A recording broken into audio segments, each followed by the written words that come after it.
All right, got another right up here. This one is a means problem, and it does, notice it gives me x bar and s sub x. That's a big help that it's a means problem, but we're not looking for a percentage of people that satisfy a requirement.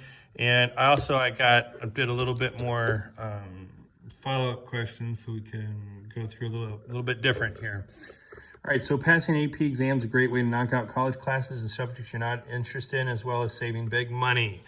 I talk about all the time in my class that a lot of my best students are students that are taking this class to get out of math in college, and all the more power to you, I suppose.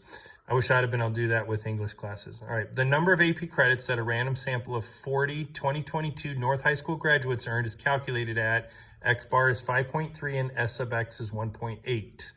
Calculate and interpret 95% confidence interval for the true population mean number of credits earned by the entire class of 2022 at North High School. All right, so let's just go ahead and get right into it. So first is state. We want P, not P, mu. P for proportions, mu for a means problem. So we want mu, the true population mean, number of credits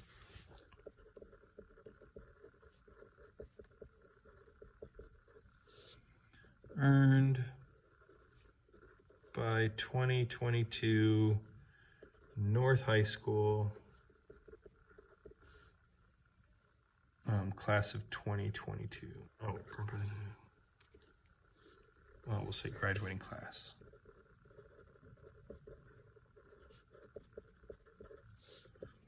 With 95% confidence.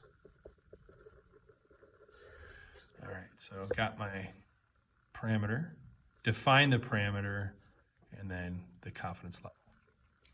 And let's go ahead and put percent there. All right, and then plan. This is a one sample t interval for mu. So not z and not p, because this is a means problem. Okay, and then we have our conditions. We have random.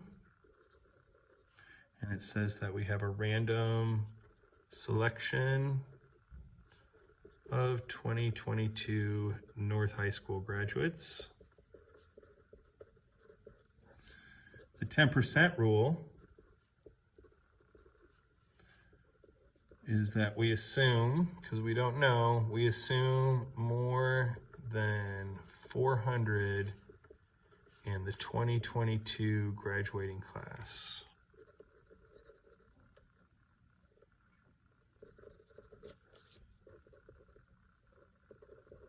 Now for us, that's not a leap of faith, right? 400, I mean, that's bigger than maybe our junior classes right now, but I think our senior class is that big. And again, we don't get into a beta whether this is true. We're saying these must be true for the rest of this to work out. So don't worry about it, just write it. Just do it and be done with it. And then large counts, 40, the sample size is greater than or equal to 30, so we'll have a approximately normal sampling distribution. All right. And then we need to plug this in the calculator. So we're gonna get rid of all that stuff.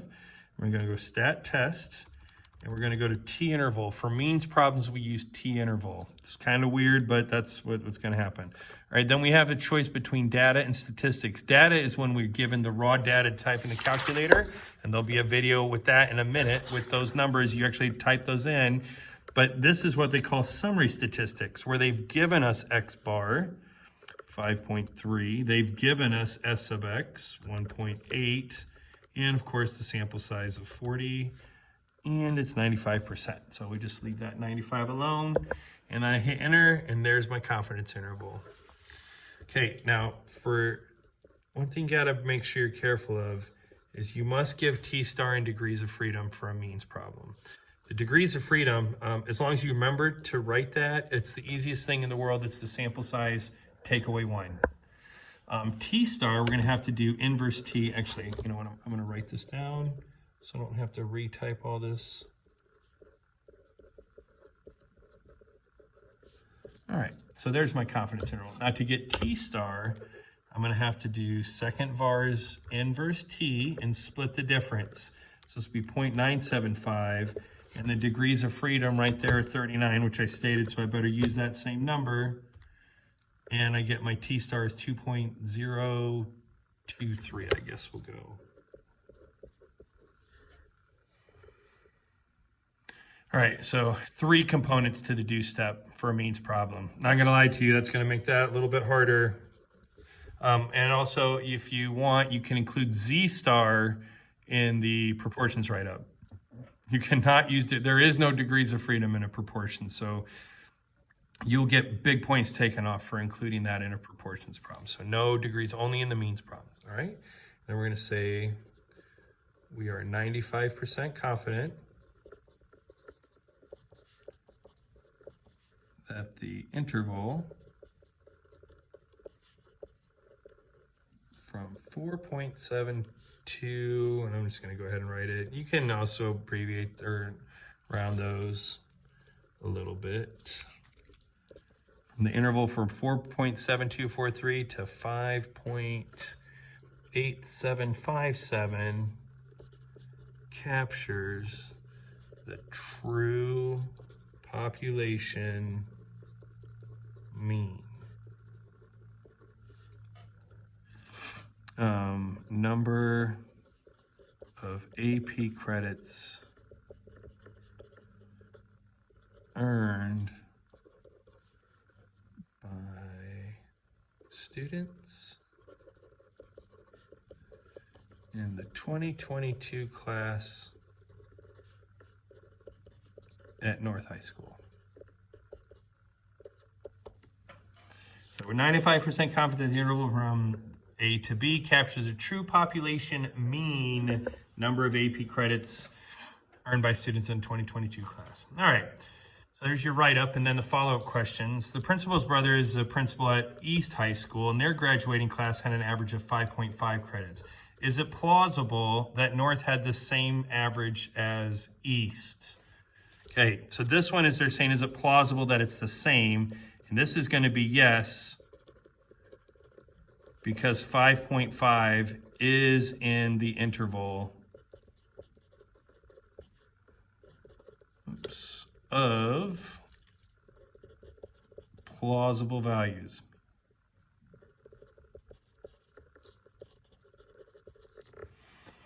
Is it plausible that North had a higher average than East? Yes, because there are several values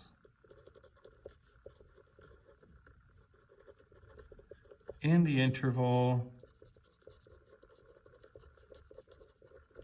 that are above 5.5 credits. And then it says, based on the interval, which brother has the bragging rights? Trick question, neither. It is plausible either, it's plausible both one. Well, not both at the same time, so maybe it's plausible either had a better, or we'll say a higher amount of AP credits.